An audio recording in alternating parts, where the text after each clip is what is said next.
Bonjour à toutes et à tous, bienvenue pour ce nouvel épisode d'Effort Maximum, deuxième épisode depuis notre reprise. Donc n'hésitez pas à écouter le premier d'ailleurs, qui est sorti à l'heure où on parle il y a quelques jours, qui était super intéressant. Et on se retrouve pour le deuxième qu'on avait un peu teasé à la fin du premier, donc qu'on avait très hâte de faire. Donc bien évidemment, avant de commencer de vous présenter nos invités, on n'oublie pas les bonnes habitudes. Donc salut Edouard, comment ça va? Salut Hugo, bah écoute, ça va bien. Franchement, on est à Paris là, donc ça y est, ça rigole plus quoi, c'est du sérieux quoi. Et en plus, on a aujourd'hui encore des invités de qualité. On a Jules et Emma qui nous font le plaisir d'avoir accepté notre invitation. Donc merci beaucoup pour votre disponibilité. J'ai envie de vous dire que la question un petit peu traditionnelle, c'est de vous présenter. On va laisser Gentleman, on va laisser Emma se présenter bien entendu en premier. Bonjour à tous, merci pour l'invitation. Moi c'est Emma, j'ai 26 ans. Je suis responsable marketing chez Foodbar. Ça fait 3 ans que je travaille là-bas. Et Foodbar, pour la faire courte, qu'est-ce que c'est ? C'est une start-up de la Sportec, évidemment, qui développe et qui commercialise un capteur de performance pour les joueurs de football, que ce soit, surtout les amateurs, et en fait qui retranscrit les données physiques, les données techniques sur une application mobile et qui permet de suivre sa progression, sa performance, etc. D'accord. Ça va, tu t'es bien entraîné pour pitcher. Non, ça va. On pitch souvent. Oui, ok, ça, c'est sûr. Merci Emma. Et toi Jules, tu te présentes aussi Ouais, merci aussi de l'invitation. Vous avez mis une grosse pression là, des invités de qualité et tout, il va falloir essayer d'assumer. Avec Emma, on s'est rencontrés à l'école parce qu'on avait fait une école de commerce avec une option de sport, et donc c'est peut-être pour ça qu'on est tous les deux dans le sport aujourd'hui, tous les deux dans la Sportec. Moi, je suis chargé du développement de la Sportec, qui est pour le coup pas une start-up, mais une association de 200 start-up dans le sport. Je suis sûr qu'on pourra y revenir, mais c'est toutes des startups qui ont des solutions innovantes, soit dans la tech, soit sociales, environnementales, enfin plein de trucs extraordinaires.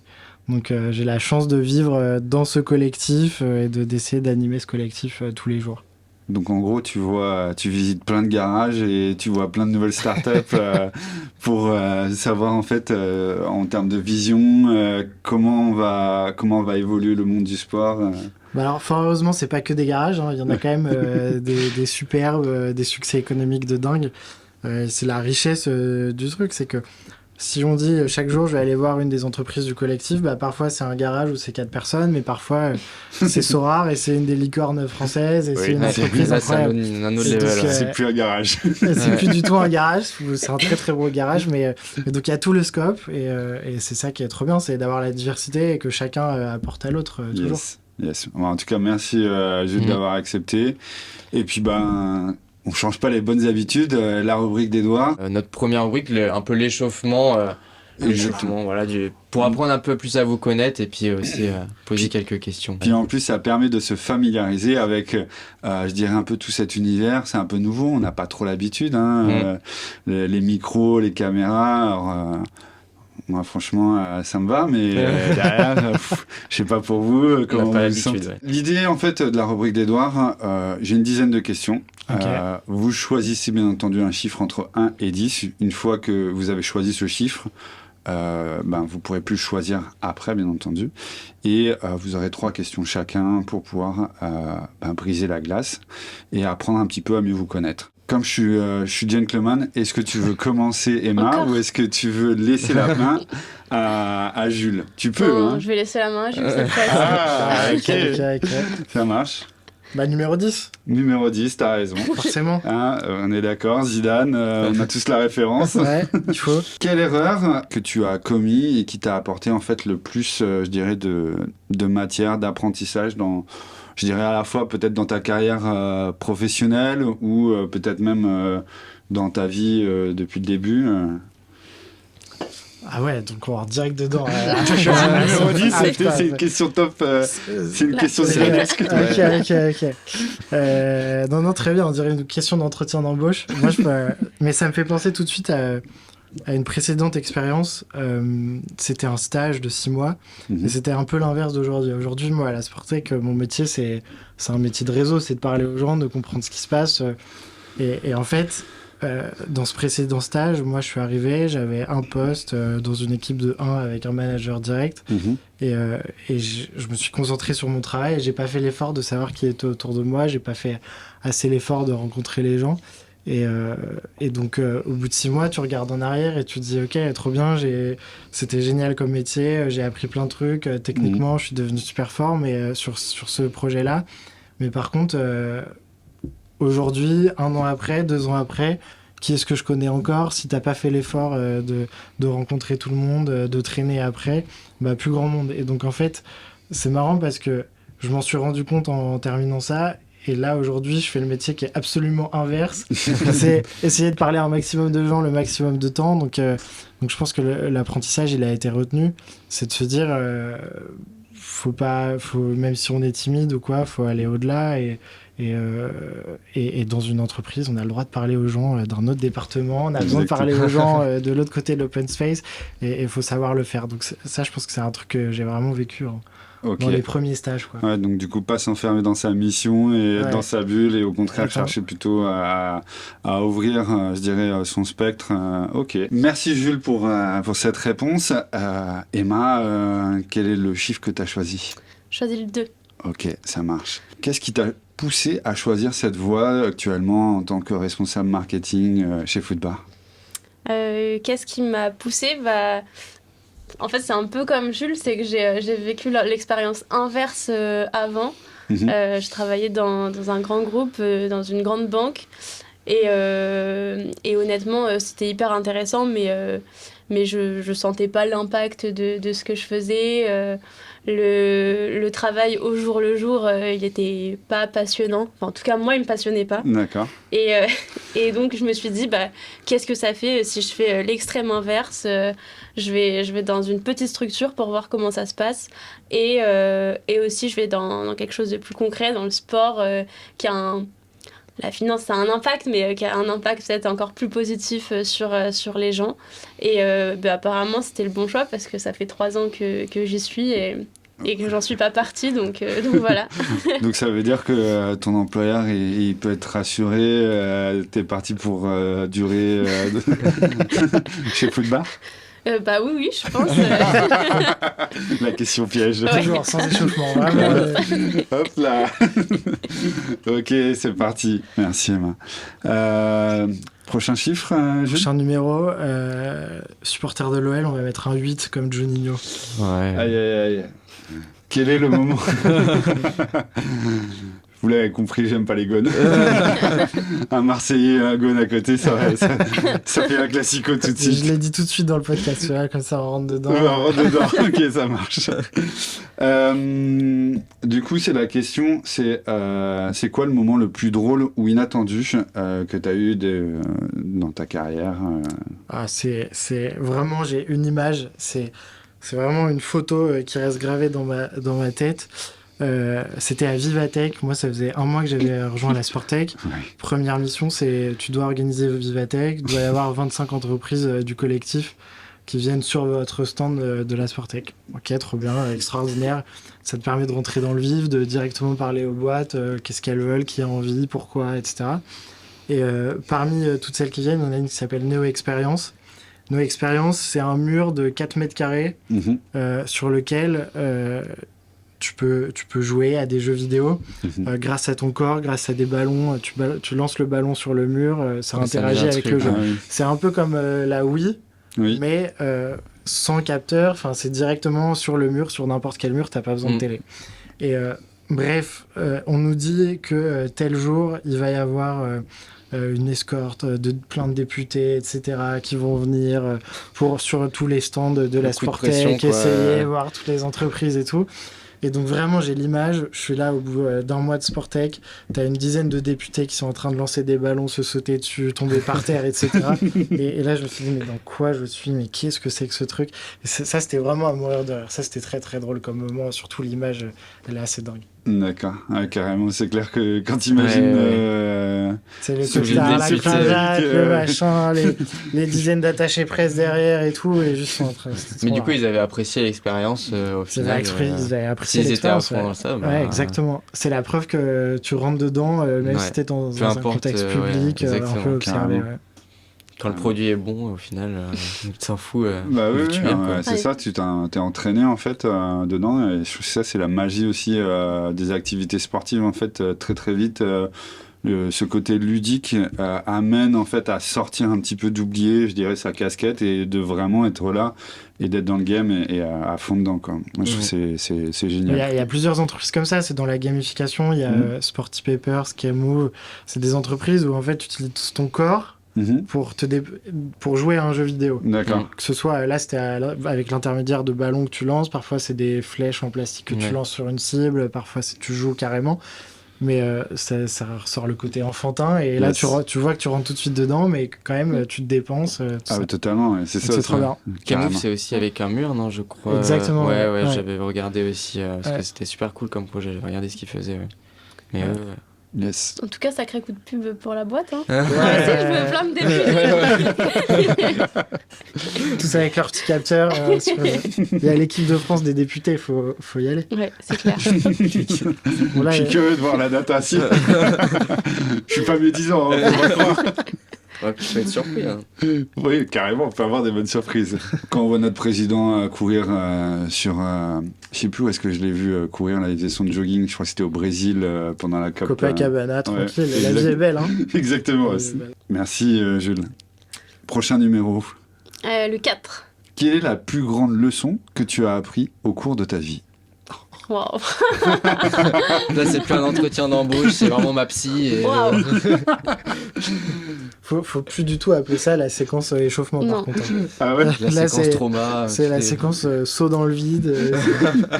Bah justement, après, tu sais, quand tu commences de manière les choses les plus difficiles, en fait, après les choses, elles deviennent beaucoup plus faciles. Faut qu'on gagne un peu de temps ou pas ça...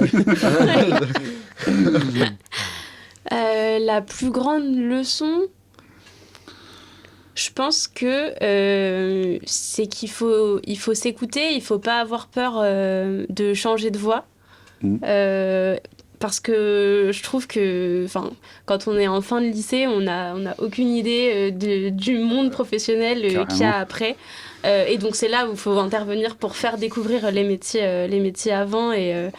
Et ça, il y a pas mal, il y a de plus en plus de choses qui vont dans ce sens-là. Là, je pense par exemple au Red Star, qui a un petit atelier qui s'appelle le Red Star Lab, le club de foot, carrément, qui emmène ses équipes de jeunes à des ateliers culturels, voir des entreprises. Et donc nous, on les a déjà accueillis pour leur montrer tous les métiers qui se passaient dans le sport. Yes. Donc je suis contente que ce genre de projet aboutisse et continue à grossir comme ça. Et donc pourquoi je dis ça? Parce que j'ai vu plein de gens, moi y compris, bifurquer un peu dans ses études, dans sa voie. Moi en l'occurrence, j'ai eu de la chance, ça s'est assez bien goupillé. Je connais des gens qui au bout de 4-5 ans se disent en fait je veux être médecin. Et ils commencent des études de médecine. Donc là je pense qu'il faut avoir un peu de courage pour, de la résilience, on est clairement pour se lancer dans ça. Ou même, vous, je sais pas comment l'idée du podcast elle est arrivée, mais pareil, quoi, faut se mettre peut-être un petit coup de pied pour se dire, allez, on part faut se lancer, quoi. Faut se lancer. Comment ça arrivé, en fait? Pour la petite histoire, Hugo était en alternance chez Créapsine.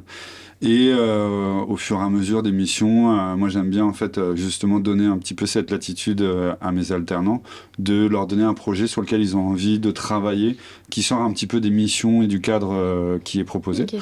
Et derrière, il m'a dit ce serait cool qu'on fasse un podcast. Et lui, sa passion, c'est les sport tech, l'univers des startups. Et moi, ça me convient totalement parce que je suis totalement là-dedans et je suis dans le même ADN.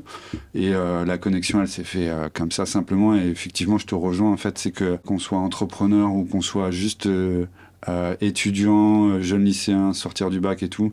Je pense qu'il faut écouter en fait ce qu'on a envie de faire et au moins essayer en fait et se mettre en action.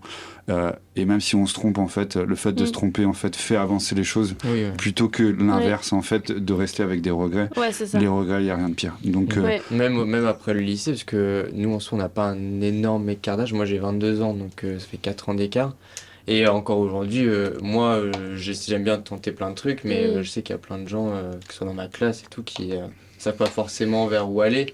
Et qui ont des fois du mal à comprendre que c'est pas grave, mais que tant que tu vas tenter des choses, plus tu vas tenter de choses, plus tu sauras ce que tu veux vraiment faire, quoi. Ouais. Donc, Puis c'est pas du temps de perdu en général, les gens ouais, ils exactement. capitalisent sur tout ce qu'ils ont fait Ouais. avant pour être encore plus performants dans ce sur quoi ils arrivent après, donc je le vois un peu comme ça. Mmh, La carrément. prochaine fois que j'ai une question comme ça, hop, elle revient vers vous.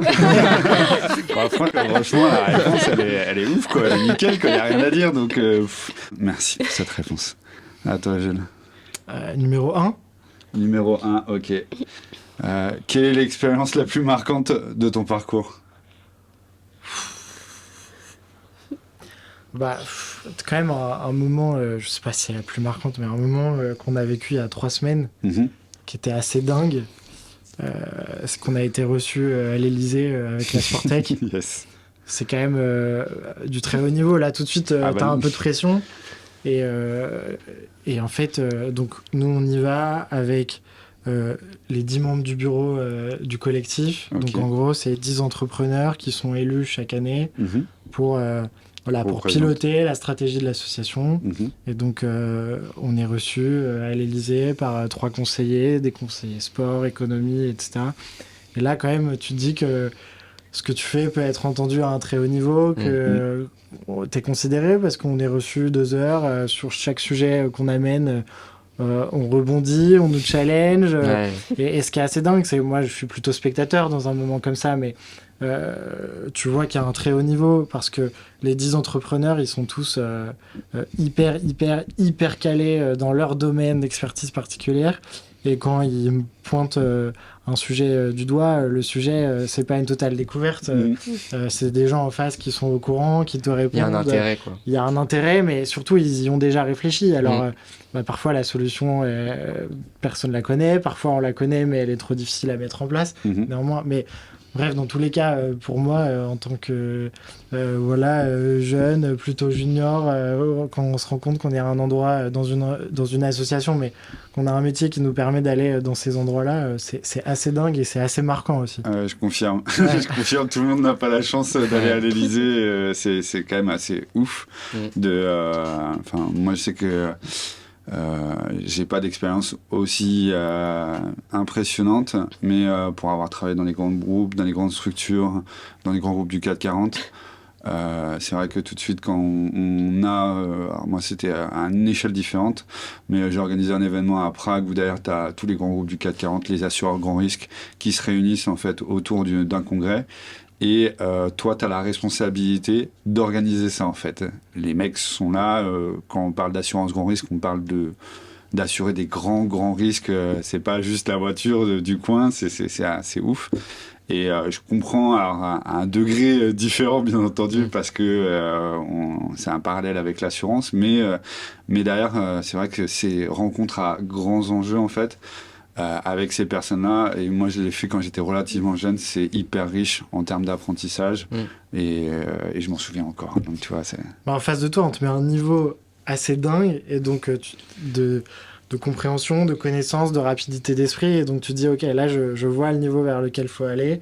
Et donc quand tu rentres dans la salle, tout de suite tu essaies de te mettre au niveau, tu vois.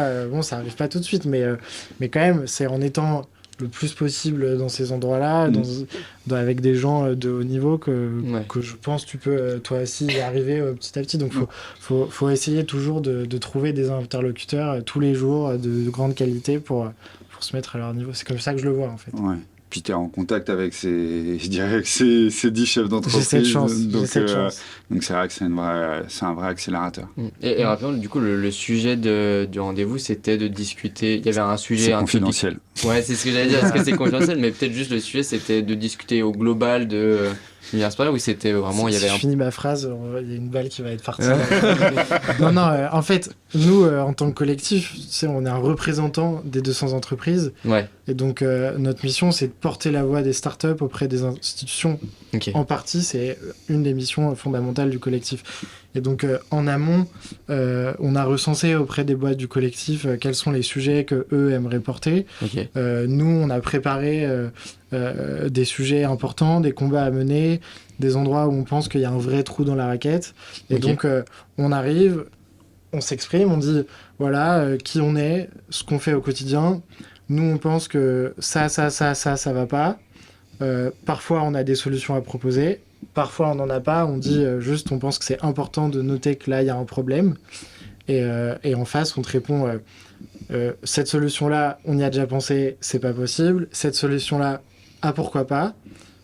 Ce problème-là, oui, on le connaît, nous non plus, on n'a pas de solution. Enfin voilà, après, c'est du travail avec des institutions, c'est du temps long, c'est des échanges, les institutions, elles sont pas toujours très stables. Par exemple, la période actuelle, je veux pas parler de politique. Là, pour le coup, tu prends vraiment des risques. Mais je peux parler d'instabilité, de volatilité. Si on va de plus en plus dans cette branche d'influence, de relations institutionnelles, forcément, on sait que c'est du temps long et qu'on est à risque à chaque fois qu'il y ait une censure qui tombe et que tout son travail des derniers mois tombe à l'eau. Ouais.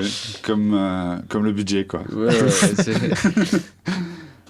Ok, merci Jules pour cette réponse. Et la dernière question. La 7. Ok. Question pas simple, je te préviens. Encore Comment tu gères les moments de doute ou les échecs quand ça t'arrive? Alors sur ça, je pense qu'il faut... Enfin, la communication, ça me semble être un peu la clé de ces moments-là. Yes. Faut surtout en parler, quoi. Pas je pense que garder pour soi, c'est ce qu'il y a de pire. Donc si possible à son manager, si on est suffisamment à l'aise. Sinon, je pense que ça peut être aussi à ses pairs, Tout à fait. à son équipe aussi. Je pense qu'il faut, plus on est transparent, plus ça crée de la confiance, et donc on n'est pas obligé d'avoir tout le temps les réponses à toutes les questions, et justement ça crée des moments d'échange. Je pense que ça peut être que positif. C'est marrant ce que tu dis aussi à son équipe. Ouais. C'est pas forcément hyper intuitif. Parfois on a l'image du manager qui doit rester je vais tout encaisser, tout mettre sur mes épaules. Toi, tu penses pas forcément ça? Je pense que ça dépend peut-être aussi des profils. Donc il y a des personnes qui sont peut-être qui ont un caractère moins sûr, qui ont peut-être pas besoin d'avoir des doutes en plus, et il y en a qui aiment bien avoir un peu les tenants, les aboutissants, comprendre. Et moi je sais que j'ai déjà eu des retours de mon équipe qui voulaient plus être au courant des doutes sur les stratégies, sur plein de choses, et ils étaient en demande de ça, quoi, vraiment de transparence, et de mieux comprendre, et de pouvoir créer un échange autour de ça. Donc je pense que ça dépend vachement des profils, et ça c'est peut-être au manager justement d'analyser si est-ce que la personne sait bien de lui communiquer ses propres doutes. Donc si c'est ses doutes en tant que manager, c'est peut-être pas la bonne personne. Je crois pas. Si c'est plutôt des sujets sur lesquels on n'a pas de réponse, je pense que c'est ok de pas dire si je sais, c'est ça. Bien sûr, mais je pense que des fois il faut c'est comme dans tout en fait, être capable de dire tout simplement je sais pas. Et puis quand on est dans une période de doute, dire qu'on est dans le doute en fait, tout simplement. C'est ça. Et que il n'y a pas 36 000 solutions en fait. Si tu veux pouvoir trouver des solutions, il faut mettre des actions en place et je dirais avancer à tâtons, en ayant un risque qui est plus ou moins mesuré, quoi, pour éviter le naufrage. Et puis on aura l'occasion d'en parler, mais je pense qu'en plus dans l'univers start-up où on a, je dirais, cette flexibilité qui est, je dirais, à la fois qui peut être aussi positive comme négative, les décisions elles ont un impact, et les moments de doute, quand tu dois lever des fonds, quand tu vois que tu as un top produit mais qui pour le moment ne sort pas, ou derrière je dirais la mission du produit elle n'est pas encore claire, elle n'est pas suffisamment identifiée, ou en tout cas la clientèle ne l'a pas bien identifiée, donc du coup le produit ne sort pas. Là, il y a des gros moments de doute et des gros moments d'inquiétude, et donc effectivement, je pense à totalement reprendre sur ce que tu dis, c'est l'écoute, la communication et l'ouverture en fait. L'intelligence collective pour moi, c'est vraiment une clé importante en tant que manager en tout cas. Oui. Et on a fini cette rubrique. L'échauffement / chaud dans le vide C'était échauffement. On est bien échauffé là. Mais du coup, on va pouvoir passer par la première mi-temps du coup de ce podcast, où concrètement on va essayer d'aborder quelques sujets. On a la chance d'avoir une start-up qui est dans la Sporttech, une personne qui travaille pour la Sporttech, donc c'est forcément on va faire plein de liens. Et il y a une suite très logique justement à ce que tu disais, dans le sens où il faut en parler à son équipe. Alors moi j'ai toujours, du coup j'ai 2 années de professionnalisation, donc une année en alternance chez Créacy, une année chez Jux actuellement. C'est toujours été des petites équipes et je me demande si est-ce que en parler à son équipe, c'est possible lorsqu'on est dans des, par exemple dans une banque, dans des gros groupes. Quelle différence, ça et d'autres choses, on va avoir entre travailler dans une start-up et travailler dans une entreprise, on va dire classique, voilà. Toi, t'as vu justement quelle différence Franchement, j'en ai eu pas mal. Hein. Vous avez combien de temps Sur le plan de la communication, je pense que c'est très lié un peu à la structure de l'organisation. Dans les gros groupes, c'est plutôt des organisations quand même, je pense, assez verticales, avec une hiérarchie qui est quand même bien marquée. Donc là, je pense que pour la partie communication, faut savoir à qui tu peux parler. Tu peux parler peut-être à ton N+1, peut-être pas à ton N+3. VS dans une start-up, une plus petite entreprise, la hiérarchie, elle est beaucoup plus horizontale. Et c'est plus facile d'en parler. Tu peux en parler au fondateur comme à une personne dans une autre équipe, au middle management, etc. Donc ça, sur la partie organisation. Et je trouve que ça fait un peu le lien aussi, cette hiérarchie avec l'impact que tu as dans la boîte. Dans un grand groupe, l'impact il est un peu dur à mesurer. Tu sais pas trop si ce que tu fais, ça va servir un jour ou l'autre. C'est difficile de visualiser, quoi. Ouais, c'est plus difficile de visualiser, alors que dans une start-up, tu vois direct soit l'impact en interne pour la start-up, soit directement l'impact pour tes clients en direct. L'équipe produit, ils sortent une fonctionnalité, il la voit sur le téléphone le lendemain, quoi. Donc ça, je trouve que c'est un truc quand même qui est assez marqué dans l'univers des startups. Après, qu'est-ce qu'il y a d'autre ? Il y a toute la partie aussi, je trouve, feedback. On parlait de communication. Je pense que le feedback, il est... Évidemment, dans les gros groupes, ça dépend du manager. C'est un excellent manager, il peut faire du feedback, il va faire du feedback, mais c'est quand même quelque chose qui est plus facile au sein de petites structures et qui se met plus facilement en place et qui est hyper important, je trouve aussi. Et donc, sur ce point-là, je pense que le sport aide aussi, parce qu'il y a beaucoup de feedback dans le sport. J'ai vu un post LinkedIn passer hier de Benjamin Kaiser, un ancien rugbyman pro un ancien joueur d'équipe de France, carrément. qui est associé fondateur de Teampact, qui est un fonds d'investissement qui investit dans les startups à impact et qui a été rejoint par plein de sportifs et ex-sportifs professionnels. Et le post, je l'ai pris en photo parce que je le trouvais trop beau. Je veux pas le résumer, ça faisait un petit poème. Modifier un petit peu. Alors, je ne savais pas que Benjamin Kaiser était poète. La reconversion est folle. Il dit « Le feedback est le moteur silencieux des équipes qui gagnent. Imagine un cours de basketball, le chrono tourne, le score est serré, la foule rugit. L'entraîneur crie « Passe à gauche », un coéquipier hurle « Prends le shoot » et celui qui vient de manquer son panier sent une tape amicale sur l'épaule. Sur le terrain, chaque mot, chaque geste compte. Le feedback n'attend pas la fin du match, il est instantané, précis et orienté vers l'action. Et franchement, quand j'ai lu ça, je me suis dit waouh. C'est court, mais ça dit beaucoup de choses. C'est hyper juste. Et je trouve que ça souligne aussi la notion de collectif qui est hyper présent dans la start-up, où on se dit ça a un impact pour le collectif. VS dans une boîte, est-ce que ça a un impact pour mon boss, pour le N+1 ? Donc je trouve que ça c'est quand même très, très présent aussi. Ouais. Toi Jules, cette notion de collectif, justement, tu la ressens à fond au contact de toutes les startups. Il est au taquet là, il a envie de rebondir. Non, j'ai eu tellement peur que tu me lances sur la même question, parce que là j'étais pas prêt, j'avais pas un poème dans la main. Tu vois, dis-nous les screens que t'as pris. Non, la notion de collectif, elle est hyper importante. Nous, en fait, on est un collectif, on vit de ça. Nous, on pense que tout le monde a gagné à travailler ensemble, que ce soit parce que tu as exactement la même solution, plus ou moins, mais c'est à Lille, à Toulouse et à Nice, ou parce que tu as deux solutions qui finalement sont très compatibles et si tu vas ensemble voir un client, tu vas offrir tellement de plus de valeur à ce client-là.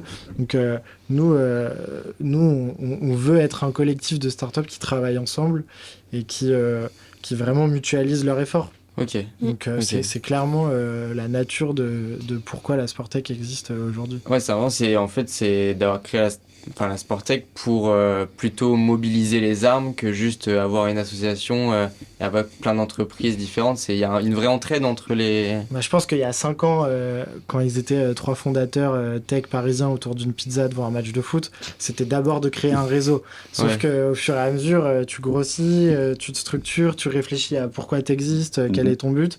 Et là, là tu te dis, en fait, on peut vraiment créer quelque chose de gros. Quand on voit que les entreprises qui travaillent ensemble, c'est extraordinaire. L'autre jour, c'était marrant, j'ai un pote qui me dit ouais viens, il y a un nouveau terrain de paddle à Paris, faut qu'on y aille et tout, c'est trop bien, il a une vue de dingue sur la Tour Eiffel. Je l'ai vu. Ah oui. Il est trop beau. Let's go, on va essayer, il est trop beau. Et en fait, il me dit ok c'est bon, j'ai réservé un terrain sur Anybody. Ok, le terrain en question c'est Sportfield, c'est des terrains qui sont amovibles, que tu peux mettre pendant 6 mois à un endroit à bouger. Ok, et là-bas il y a un casier Equip pour louer une raquette. Donc en fait j'ai rien dit à mon pote, mais il m'a créé mon parcours Sportec avec 3 entreprises du collectif sur lequel on a passé 1 heure. Je dis mais ça c'est génial en fait.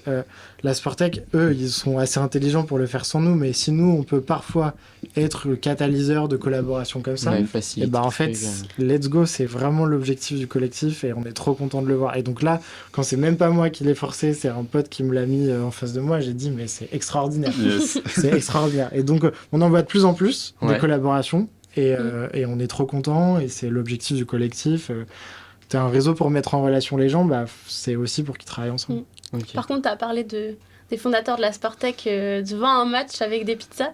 Je pense maintenant de plus en plus c'est sur les terrains que les gens de la Sportec se rencontrent. Et c'est aussi un point, je trouve, qui a souligné dans les startups de la Sportec. Encore une fois, qui peut être valable dans certains gros groupes qui ont une bonne culture sportive, qui ont des salles de sport dans leurs locaux, qui proposent des cours de sport. Mais franchement, nous, on est incubés au tremplin. Donc, on est qu'avec des startups de la Sportec. Et au moins un midi par semaine, il y a un match de foot qui est organisé sur un terrain à côté. Et en fait, c'est hyper OK de prendre 2 heures de pause pour avoir le temps de faire un match et se laver et manger vite fait. Ouais. Et même plus que c'est OK, c'est encouragé. Parce que dans le cas de Foodbar, on est au contact de notre produit, on peut s'imprégner de l'expérience client, du capteur, d'avoir fait stats, etc. Donc ça, franchement, c'est aussi quelque chose qui est bien propre à... Ouais, tu sens qu'être en incubateur, ça joue vraiment dans... Ouais, ça rassemble... et tout, oui, ça rassemble des gens qui sont passionnés de sport, qui ont aussi, qui sont souvent des pratiquants au même endroit. Même chez Foodbar, on a une équipe de foot, on se voit pas assez la semaine, donc le vendredi soir, au lieu de voir nos copains, on participe. Non, on fait pas, on est à la FLA. D'accord. C'est football loisir amateur et on a une équipe mixte et on affronte en fait soit des équipes d'entreprise, soit des équipes de potes qui voulaient se structurer. Il y a un arbitre qui vient et tout, donc c'est un petit championnat.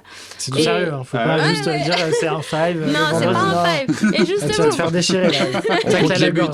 J'ai vu ça là. Je suis allé tranquille. Puis un foot un vendredi soir, c'est sacré donc. Et justement les vendredis où il y a pas FLA parce que c'est les vacances scolaires ou quoi, là on organise un five et souvent de 22h à minuit, c'est le créneau qui reste. Donc franchement non, je pense que c'est des gens qui sont quand même très sportifs et très très engagés dans tout ce qu'ils font. Je pense qu'on peut dire qu'on est assez sportif. Toi, t'es une brute de sport, clairement, on peut le dire. Une brute, je sais pas, mais j'aime bien le sport. Oui. Tu peux me rappeler combien d'entraînements tu fais par semaine ? Ça fait plusieurs sports, donc c'est 6 par semaine, mais mais c'est pour plusieurs sports différents. C'est pas mal. Hein. Il peut encore monter, il peut aller jusqu'à 7. Oui, finalement, on peut toujours faire mieux. Donc, le dimanche, repos, on va arrêter maintenant. Ok, yes. Vas-y, je te... Oui, je vais continuer justement sur cette idée, parce que vous vous connaissiez avant on vous l'avait dit. Et aujourd'hui, vous travaillez ensemble techniquement, enfin vu que Foodbar voilà, fait partie de la Sportec. Et justement, comment une start-up travaille avec la Sportec? Toi, c'est quoi ton point de vue de quel lien avec la Sportec? Et toi, Jules, c'est quoi le lien que tu trouves avec les startups? Donc, nous, on a été créé d'abord comme un réseau d'entrepreneurs. Donc, on est en lien en premier plan et d'abord avec les entrepreneurs, les chefs d'entreprise, les dirigeants. Ok. Et c'est par eux qu'on passe parce que c'est aussi une occasion pour eux de se rendre compte avec des pairs qui ont parfois les mêmes challenges, que ce soit au niveau de l'entreprise, mais même au niveau du dirigeant, s'ils ont des questions à titre managérial. Donc, c'est d'abord comme ça, et on est d'abord un réseau de cette ampleur-là. Après, ça nous arrive hyper souvent de travailler avec les équipes des startups parce que tu vois, quand je parlais de Vivatech tout à l'heure, c'est pas uniquement les chefs d'entreprise qui vont à Vivatech, c'est pas uniquement eux qui s'occupent d'installer les stands. Et donc ça, c'est aussi un point important. Et puis, nous, en tant que Sportec, on n'a pas de bureau. L'objectif, c'est de chaque jour essayer d'aller dans une nouvelle entreprise du collectif. Bon, bah, dans ce cas-là, c'est de voir la vie de l'entreprise, la culture de l'entreprise. D'accord. C'est à chaque fois hyper différent. Il y en a où il n'y a pas un bruit, il y en a où c'est le bazar total. Il n'y a pas de bonne ou de mauvaise réponse. Mais, Okay. Et donc là, on est amené à rencontrer tout le monde. Mais comment nous, on travaille avec les startups, c'est à nous d'essayer d'être proactifs pour leur proposer plein de choses, leur proposer une animation. On essaie d'animer le réseau, donc leur proposer des événements partout où ils sont, leur proposer, les tenir au courant de tout ce qui se passe, des salons qui se passent, faire vraiment une veille pour eux. D'accord. Et puis aussi d'être, finalement, à force de grandir, on est l'entrée du monde extérieur vers les startups du sport. Et donc, souvent, c'est des salons, des médias, des collectivités étrangères qui viennent nous voir. Bah, dans ce cas-là, on essaie de rediriger parfois vers toutes les boîtes, parfois vers qu'une seule, parfois, si c'est un sport précis, vers les entreprises qui sont sur ce sujet-là. Ouais. Donc, c'est au cas par cas et c'est beaucoup de proactivité aussi. Oui, parce que j'ai vu, justement, il y a eu quelques entrées récemment à Sportec et ça se passe comment l'entrée d'une start-up? Il y a pas mal d'entrées. Pour l'instant, on a vraiment beaucoup de chance. Fin décembre dernier, il y avait 72 boîtes. Là, on arrive à 200. Il y en a entre 5 et 10 par semaine qui nous contactent pour intégrer le collectif. Donc franchement, c'est extraordinaire. On a beaucoup de chance. Ça veut dire qu'il y a une place, ça veut dire qu'il y a un vrai sujet, ça veut dire qu'il y a un besoin. J'espère que ça veut dire qu'on fait un bon travail et qu'il y a un bon bouche à oreille. Mais donc, ces entreprises-là, on les reçoit toutes et on leur dit, on essaie de comprendre si leur projet, il est en effet innovant, si en effet il a sa place dans le collectif et si ce que nous on fait au jour le jour, si nos relations à nous, elles vont leur apporter quelque chose. Si les entreprises, elles sont déjà assez développées, si c'est quelqu'un qui vient me voir et qui me dit... j'ai quitté ma boîte hier, j'ai un projet que je vais monter. Je veux dire, en fait, c'est trop tôt pour toi. Tu vas être déçu d'être membre de la Sportec. Va plutôt voir un incubateur. Oui, donc du coup, je dirais pour tous ceux qui sont en phase, soit de création ou en réflexion sur le projet, en fait, tu vas les orienter directement vers les incubateurs. Et j'ai envie de te poser la question, c'est est-ce qu'aujourd'hui, il y a des critères, en fait, pour entrer dans l'association En fait, historiquement, il y en a eu. C'était des critères très simples. Est-ce que tu as fait 500 000 euros de chiffre d'affaires, 500 000 euros de levée, 1 million de parties, voilà. Ça existait.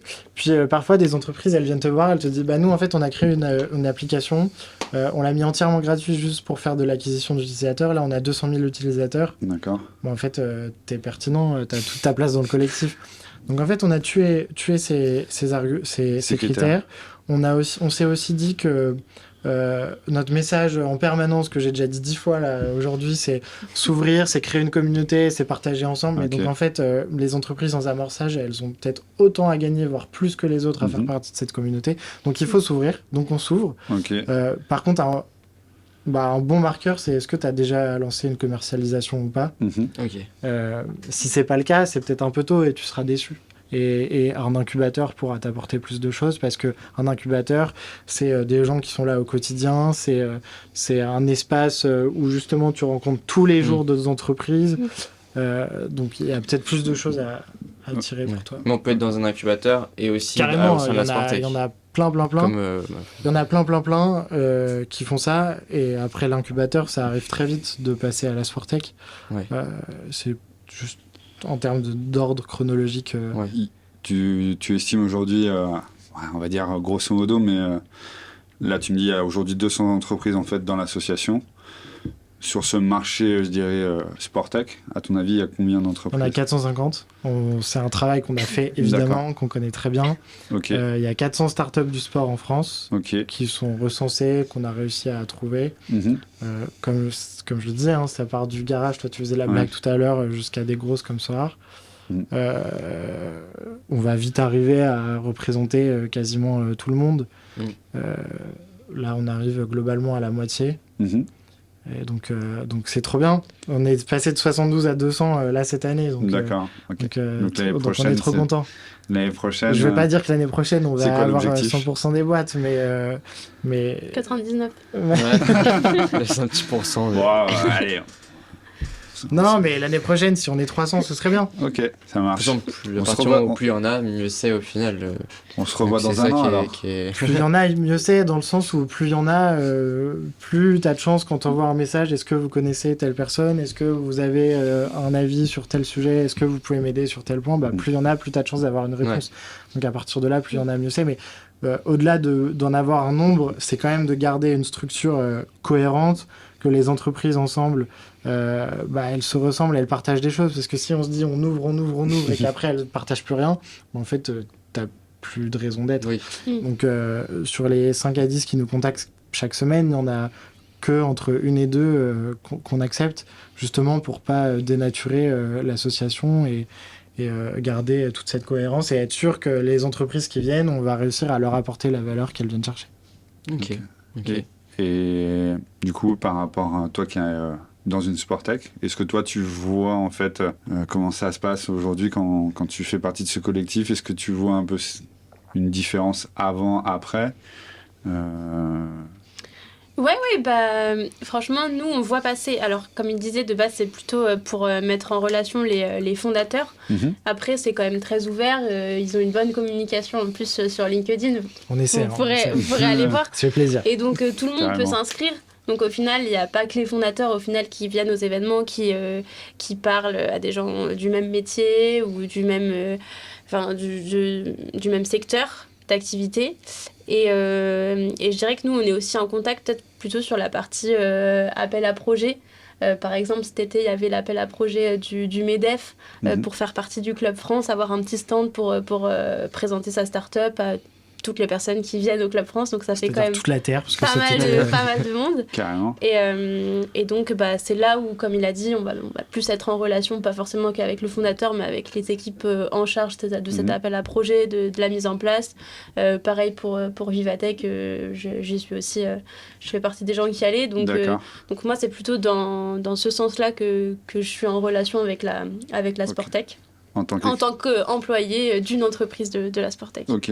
Ouais, donc du coup, en fait, si on ouvre, en fait, la Sportec n'ouvre pas forcément que au CIO, mais derrière, toutes les équipes opérationnelles vont aussi, justement, avoir cette relation avec ce collectif et cette organisation. Elles vont venir sur ce qui leur semble pertinent. Bien sûr. Là, typiquement, il y avait l'événement lundi soir sur la place des femmes dans les métiers du sport. Mais là, évidemment que c'est pas ouvert qu'aux fondatrices. Alors, il y a un petit focus, combien de pourcents sont fondatrices, et le chiffre est un peu effrayant. Oui, d'accord. Justement, j'en parlais avec Hugo, et c'est vrai que nous, on aimerait vraiment avoir aussi plus d'entrepreneuses qui soient dans le monde de la Sportec, mais c'est vrai qu'aujourd'hui c'est un monde très masculinisé, très masculin. Oui. Et c'est vrai que je trouve que c'est bien aussi qu'il y ait cette ouverture. Et même si c'est pas les fondateurs, les collaboratrices aussi ont un impact, participent à l'évolution et à la construction des Sportec. Ouais. Et je pense que effectivement, ça fait sens. Exactement. Et donc à cet événement, au final, il y avait plein de collaboratrices de la Sportec, des 35% de femmes qui sont dans le monde du sport aujourd'hui. Et donc c'était hyper intéressant. On a eu des ateliers de réflexion pour justement trouver des solutions à différentes problématiques. Peut-être qu'après ils s'en serviront pour aller les présenter à l'Assemblée sur le prochain. Champs-Élysées. Sur les prochains D'abord, il faut événements. qu'il y ait un nouveau gouvernement. Oui. T'as le temps. Ils ont le temps d'écrire leur livre blanc sur le sujet, mais typiquement, il y a plein d'événements qui sont pertinents, pas que pour le CEO et pour toute l'équipe, et à l'inverse, des fois, des événements qui sont focus levée de fonds, focus des trucs qui concernent quand même tous les plus les sujets. CEO. Ouais, sur tous les sujets, c'est l'objectif. C'est un réseau d'entrepreneurs, donc parfois on parle de levée de fonds, parfois on parle d'international. Le premier départ à l'international, ça touche le fondateur, mais on fait aussi beaucoup d'événementiel, beaucoup de visibilité, et ça touche toutes les équipes des entreprises. Carrément. J'avais peut-être une dernière question avant de passer à la partie causerie, c'est pour revenir sur ça, la place des femmes, mais aussi d'autres problématiques plus récemment, mais j'avais suivi un peu le fait que le budget alloué aux startups, en tout cas l'écosystème startup, ça avait fait pas mal polémique, parce qu'il y a eu une bonne restriction quand même. Et comment la Sportec, comment une startup justement elle gère un peu ça c'est des événements externes, on va dire, entre guillemets, qui font qu'il faut s'adapter. Mais comment tu t'adaptes à essayer de mettre en avant plus la place des femmes au sein des startups et aussi comment gérer les budgets, etc. Ça, c'est deux sujets très différents. En fait, la place des femmes au sein des startups, nous, on est là pour dire, on regarde à l'échelle de tout le pays, voilà les chiffres, etc. Et donc, sur un événement comme celui qu'on vient de faire là début décembre, notre objectif, c'est de rassembler tout le monde, de dire comment le collectif perçoit ce sujet-là, comment on le reçoit, comment on y réfléchit, et ensuite, qu'est-ce qu'on propose. Et donc, là, c'est le travail qu'on fait en ce moment, c'est de rédiger un livre blanc avec toutes les solutions qui ont été dites. Mais par exemple, il y a des choses très, très applicables, ça va être l'objectif. On a appris que lorsque une fiche d'emploi est rédigée en écriture inclusive, tu as 40% de plus de femmes qui candidatent à ce poste-là. D'accord. Bon, voilà.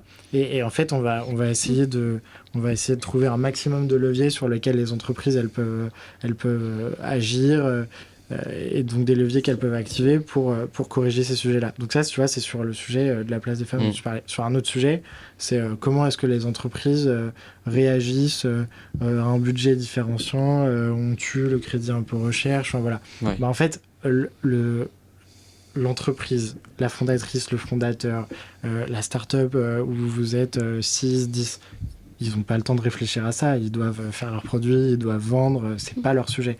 Et donc en fait c'est pour ça qu'on existe nous, c'est ça. et au-delà de ça c'est pour ça qu'il y a des collectifs d'échelle nationale qui sont structurés, qui réfléchissent à ça et qui vont justement voir les députés, les ministères et leur dire ça c'est pas possible. Et donc nous en tant que Sportec, on est encore assez jeunes, et on s'appuie sur des collectifs encore plus gros, comme par exemple France Digital, comme par exemple la French Tech, où là, eux, ils sont capables d'avoir des études à grande échelle sur tout le territoire de quel va être l'impact de telle mesure, de tel amendement, de telle loi, etc. Et donc, c'est pour ça qu'on existe. C'est parce que les petites startups, elles n'ont pas le temps de penser à ça. Et donc, on va faire ce travail de réfléchir, estimer l'impact, présenter l'impact, et pousser pour que ça ne se passe pas. Bon, et puis après, il y a une censure, et donc tout est foutu en l'air. Mais on va recommencer, on n'abandonne pas, en fait. Nous, on est là, justement, pour faire ça tous les jours, et c'est un travail de longue haleine, et on va sur continuer à le faire. Sur le long terme, ça va payer. On va continuer à le faire, exactement. Et je vois le temps passer, donc on va pouvoir passer à notre mi-temps, la causerie, très rapidement, où c'est un peu le sujet qu'on a décidé pour cet épisode de podcast, qui est notamment, on en a un peu parlé, c'est le networking. C'est-à-dire l'importance de se créer un réseau. Alors pourquoi on a choisi ça? Tout simplement, comme on l'a dit, la Sportec, c'est aussi créer du réseau entre les startups. C'est à la base, comme l'a dit Jules, en fait, c'est un réseau en fait de chefs d'entreprise qui innovent dans le monde du sport. Et donc, le networking, c'est quelque chose qui est fondamental en fait, en tout cas, pour pouvoir faire évoluer son entreprise. Je veux dire, tu l'as très bien résumé dans la première question à laquelle tu as répondu, c'est que aujourd'hui, si tu restes tout seul dans ton coin, et je reprends l'exemple du garage, mais si tu restes en fait dans ton garage enfermé en fait et que derrière tu montes pas, je dirais aux autres en fait ce que tu es capable de faire, ça fonctionnera pas en fait. Et aujourd'hui, ce que Six Jobs savait très bien faire, c'était justement présenter, faire du réseau pour pouvoir justement aller vendre son produit et réseauter en fait à travers cette partie-là. Et pour moi, en tant que chef d'entreprise, je trouve ça fondamental de pouvoir être associé à un autre collectif, hormis ceux qu'on a l'habitude de voir. Tu as parlé du MEDEF par exemple. Il y a d'autres syndicats qui sont plus petits, qui fonctionnent aussi. Mais là, on a une association qui est vraiment, je dirais, présent, accessible. Et moi, c'est un petit peu le reproche que je peux avoir en fait dans certains réseaux d'entreprise, c'est qu'on n'a pas en fait cette matière. Quand j'entends Jules en fait parler en fait de la veille qui est faite en fait pour ces entreprises-là, c'est juste du pain béni en fait, et de se dire que on a justement vraiment là un exemple en tout cas de réseau d'entreprise qui est pas juste là en fait comme on pourrait le faire dans certains réseaux en fait, tu m'as fait une recommandation, d'ailleurs je vais t'en faire une, et puis ainsi de suite en fait.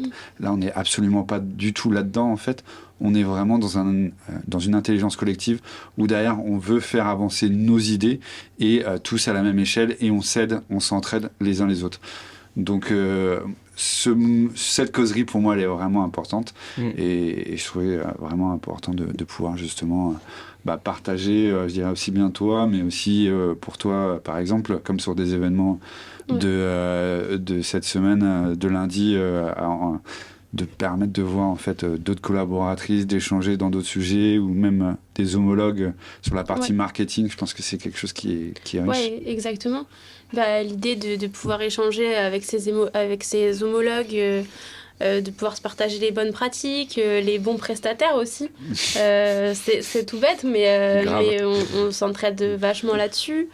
Et aussi pas que par homologue, d'ailleurs, je pense là sur plutôt les plateformes. Il y en a une qui nous pose un peu problème parfois, c'est Amazon, qui est hyper dur, c'est un peu la boîte noire à décrypter. Et donc sur ça, pareil, on s'appuie sur des acteurs de la Sportec qui ont une bonne maîtrise d'Amazon, qui en font presque des tables rondes des fois sur les bonnes pratiques. Donc tout ça, c'est hyper important. Je pense qu'il y a aussi vachement une partie synergie et complémentarité avec des acteurs qu'on rencontre grâce à la Sportec et qu'on n'aurait pas forcément connu sans. Là, typiquement, pour Foodbar, historiquement, les fondateurs et toute l'équipe qui a rejoint, ils veulent contribuer au développement du foot féminin. Évidemment, ça passe par la donnée accessible aux joueurs et aux joueuses, encore heureux, mais on veut quand même apporter une petite pierre à l'édifice à notre échelle aussi. Et typiquement, quand on rencontre Manita, qui est une start-up de la Sportec, qui organise des tournois de foot féminin, en 5 cette fois. D'accord. et aussi des entraînements, et qui organise ça à la fois pour un groupe de copines qui peuvent s'inscrire, mais aussi pour des entreprises. Là, je pense à l'équipe Deloitte, par exemple. Okay. Et évidemment que quand on apprend ça chez Foodbar, on monte une équipe de foot entre collaboratrices, et on va jouer chez Manita. Donc ça c'est à petite échelle, mais déjà ça commence par l'interne, le développement du foot féminin.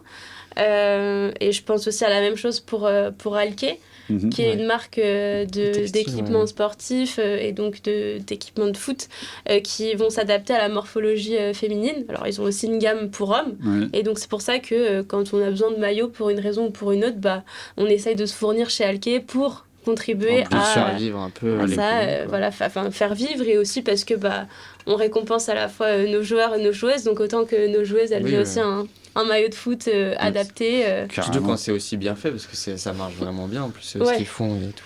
Manita et Alke, 2 entreprises au bureau de la Sportec, donc c'est toujours bien. Oui, en plus, ça me c'est important de le rappeler parce que c'est quand même des personnes derrière qui donnent beaucoup de temps pour l'association. Elles ont des entreprises à gérer au quotidien, mais pour autant, elles vont... Claire de Alke, elle est trésorière du collectif. C'est pas forcément très drôle de gérer les comptes d'une association quand en parallèle tu diriges une boîte, et pourtant c'est hyper crucial. Donc c'est bien de les mettre en avant et de les remercier quand on peut. Complètement, c'est fondamental. Je veux dire, l'aspect financier, c'est un vrai révélateur, et même peu importe, je dirais, l'organisation, que tu sois une association, une entreprise, c'est fondamental. Donc c'est vrai que c'est un peu la tâche ingrate pour ceux et celles qui n'aiment pas ça. Moi, personnellement, j'aime bien ça. Regarder les chiffres, voir les datas et constituer tout ça, je trouve ça intéressant. Chacun ses goûts. Hein, pas de... Voilà. Chacun ses goûts, j'ai compris. Mais oui, mais pour moi, c'est fondamental.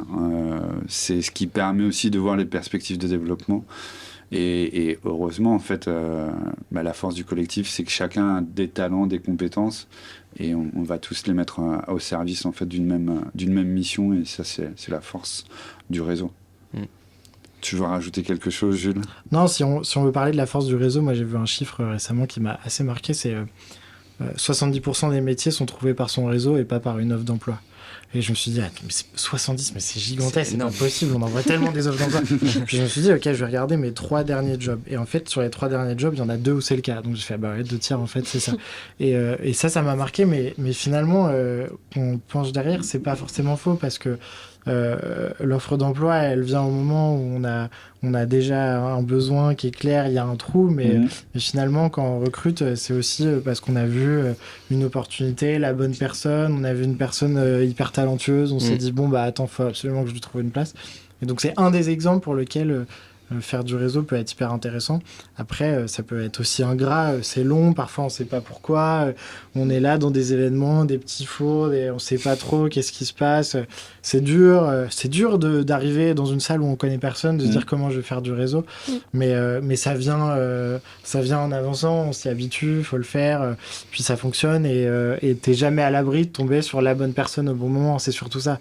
En fait, moi maintenant je me dis, quand j'arrive quelque part, voilà, ça va se passer comme ça, on verra. Et parfois, t'as la bonne personne, et donc là, t'as gagné. Mais faut pas arriver en se disant que tu vas gagner à tous les coups. Ouais, ça, je suis entièrement d'accord.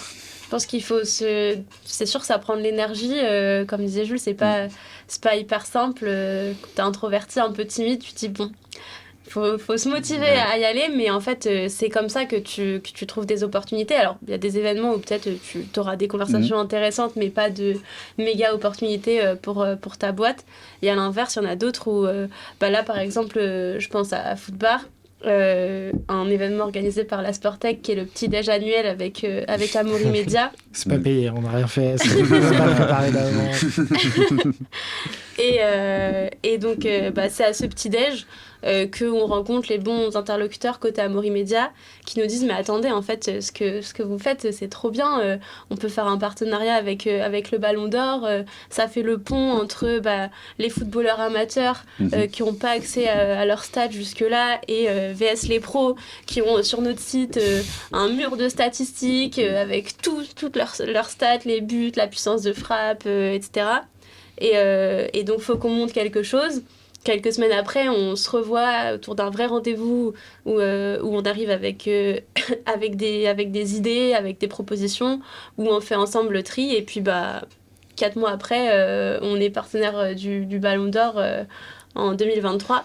Donc tout ça, c'est grâce au début à du networking et au fait d'aller à des événements. Et à la Sportec. Et à la Sportec. Tout est grâce à la Sportec. Le mot-clé est Sportec. Ouais. Juste pour finir cette causerie, ce serait quoi, chacun, un conseil que vous donneriez en fait aux personnes qui nous écoutent pour, je dirais, faire en sorte que l'expérience du networking, du réseau, en fait, du réseautage, soit quelque chose qui soit bénéfique. Puis je dirais même peut-être, je sais pas si c'est votre cas, mais pour les personnes introverties, un petit. Moi, je sais que c'est mon cas. Enfin, peut-être pas de côté team, mais team introverti, on va dire. Dans le sens, une fois que je suis dedans, on va faire un podcast, ça va. Mais c'est dur des fois d'aller plus loin que ce côté introverti, de passer un peu cette pseudo-flemme de je vais aller voir la personne, quoi. En fait, moi, j'ai eu un vrai déblocage quand j'ai réalisé, je me suis demandé, mais qu'est-ce que les autres personnes ici ce soir, dans cet événement professionnel, viennent chercher? Bah, elles viennent chercher du networking. Elles viennent chercher des rencontres et elles viennent rencontrer des gens. Et donc, à partir de ce moment-là, tu te dis, mais quand tu vas aller voir la personne, elle est là pour rencontrer du monde. Donc, en fait, c'est pas un problème. Faut pas se poser de questions. Faut y aller.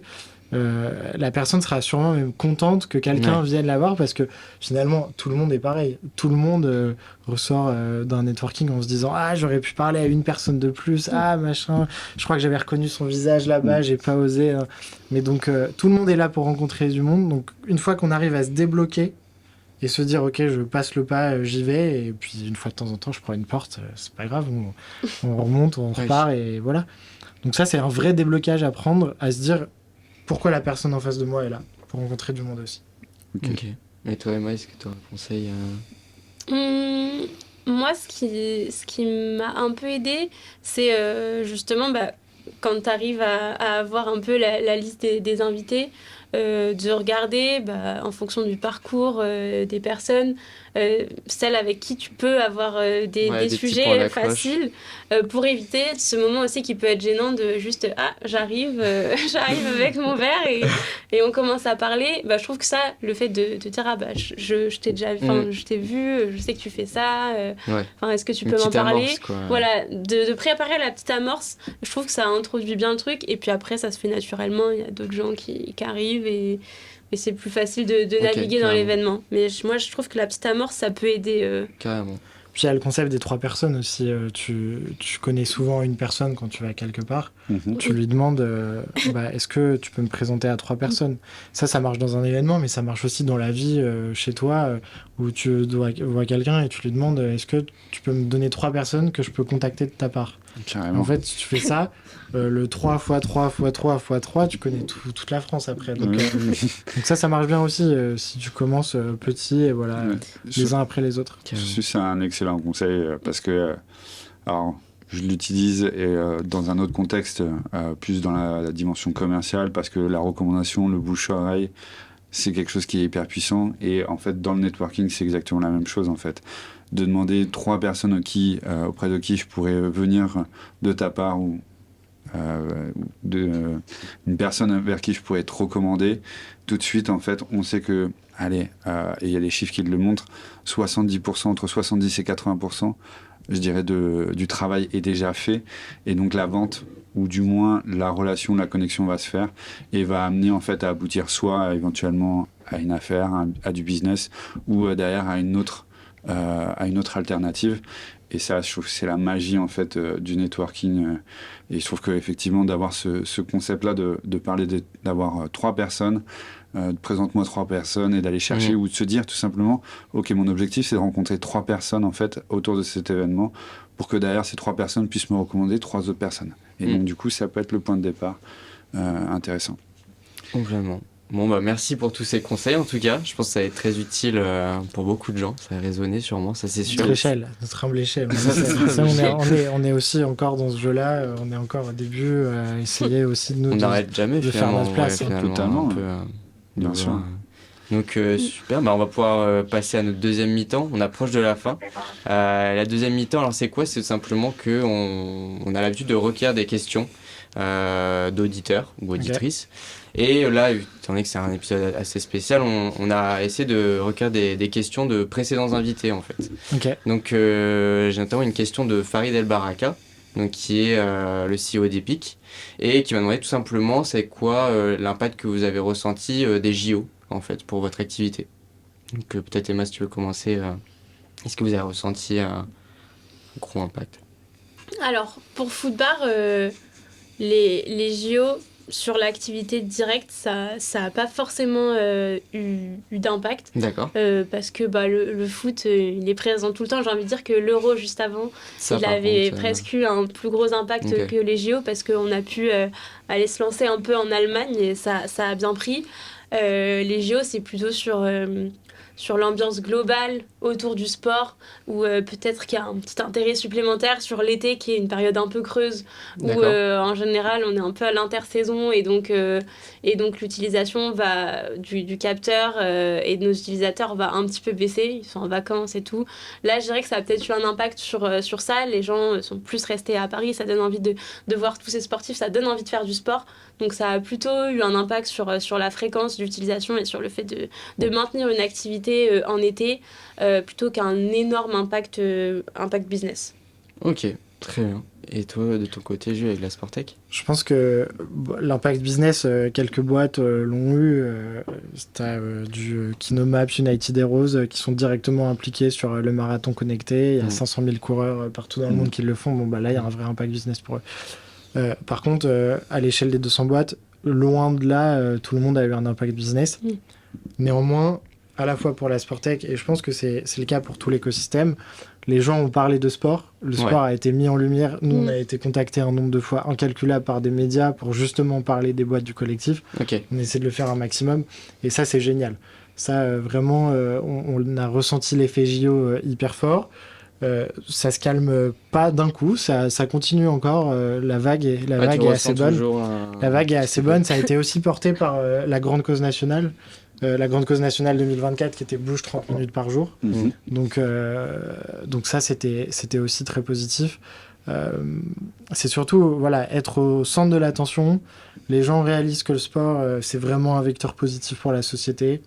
Les JO sont extraordinairement bien passés et donc ça donne envie toujours de se concentrer plus dans le sport. Ça donne envie à tous les acteurs de l'écosystème d'investir plus le sport, que ce soit du côté politique mais aussi des grands groupes privés.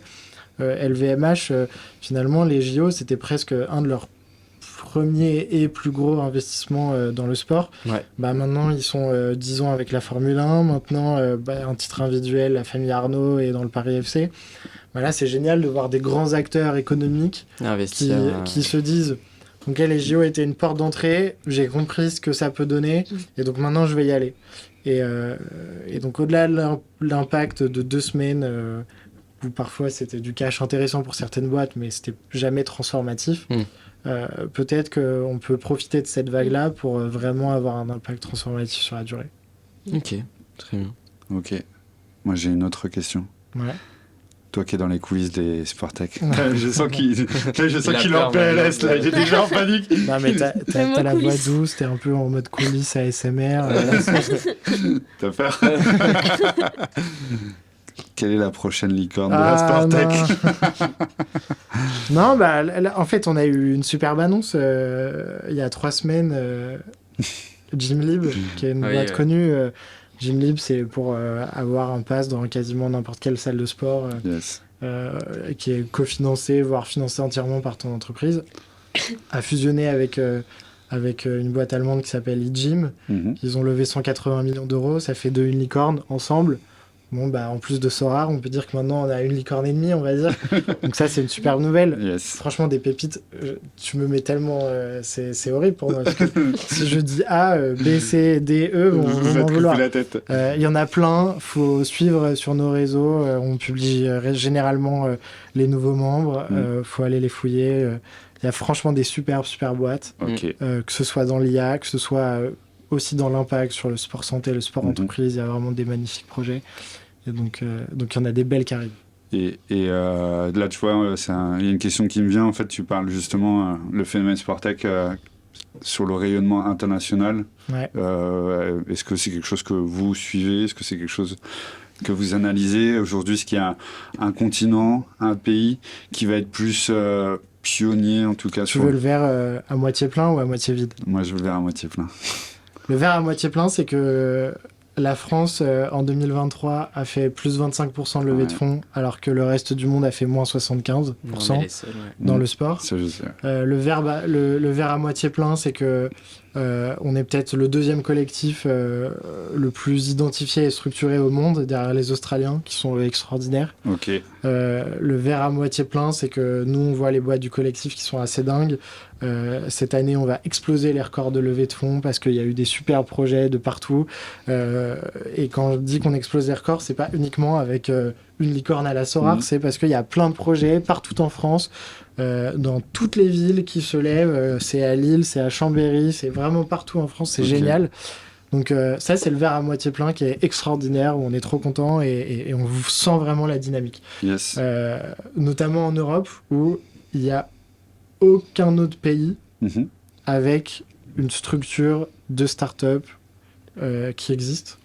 Donc là, aujourd'hui, on est le 3e pays européen.